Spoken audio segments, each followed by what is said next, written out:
ruido al momento de centrifugarlo.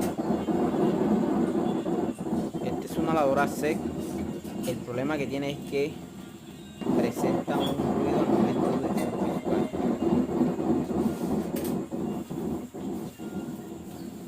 Y nos damos cuenta que el problema es